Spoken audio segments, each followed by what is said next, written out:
I wasn't sure when I first read it because Madame Blossom was sort of there, but not, and then she sort of disappeared, and then she came back again, and then she was killed. And I was like, what is he trying to say? And I called him and I asked him, and he was so open to changing the character and making her a little bit more part of what was going on in terms of action.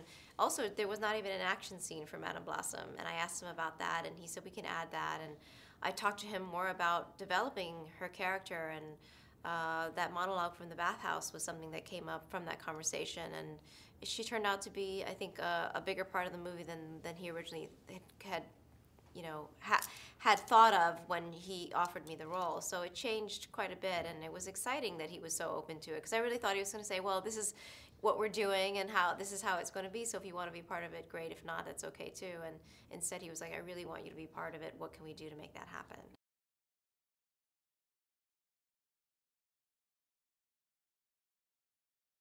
I think it's nice to have female energy in the movie, and I think it's very male-driven, it's very male-dominated, which makes it quite funny and wonderful, but at the same time you want to have a little bit of a balance, and I think that having her in there creates a little bit of a dynamic where, you know, the men think that they're dominating these women, but in the end, the women come back and they're all these sort of, you know, killers. And I don't know, I think there's something exciting about that, and especially in a martial arts movie. I think that both men and women love to see when women sort of start fighting. It's exciting. It gets your adrenaline pumping.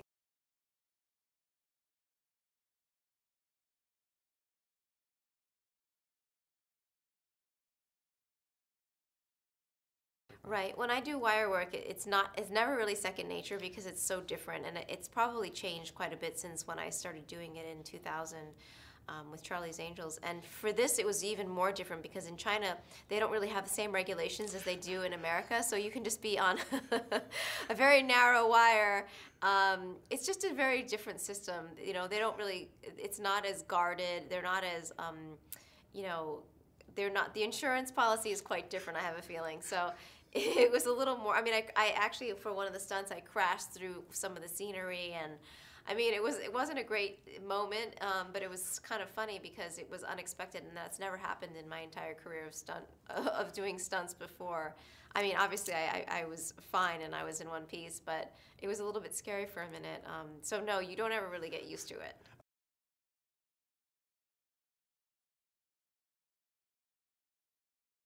I loved working with Bobby because he was incredibly calm as a director, and you had this ability to see how many different inspirations he had from this movie. And I think for him to go into a movie that was a period piece and that was also shooting in China, it was a really big thing to take on. I mean, he could have done it in America, you know, and it done something that was more current and more modern, but instead he really had this vision of something that he, you know, had been thinking about for a very long time, and obviously it was very much emoted in his music, and he carried that vision through. And I have to say, most people don't have the ability to do that, to start from A and end at Z, and he really did that. It was incredibly inspiring.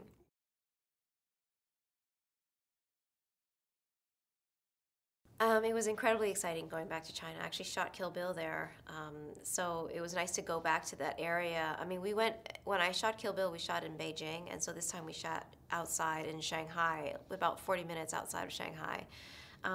It was great because you hear people speaking Chinese and Mandarin, and you feel kind of like you're at home, but at the same time you're working on set, so there's something very strange about that.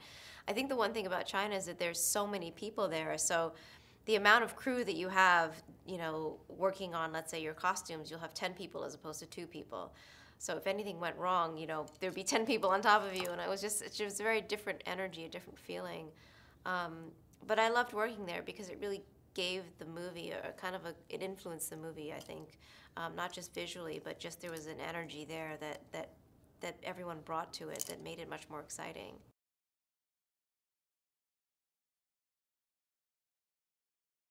Well, when I got there, I didn't actually even know the I didn't really know the action sequences that Madame Blossom was going to be taking on, so I did no training while I was there, or before then. So when I arrived on the set, they sort of said, okay, well, let's see what you can do. And I was like, well, let's see what you want, and let's see what happens from there. Let's do it like that. Let's find a compromise. And they said that Madame Blossom was going to have this fan, and I think they had a fan that was full metal. It was quite dangerous, actually. And then they had another one that was made of this plastic, but that was actually quite sharp also. And so I really had to get used to it by, rehearsing with it and constantly opening and closing it. And then actually when I had to fight with it at the same time, it became even more complicated.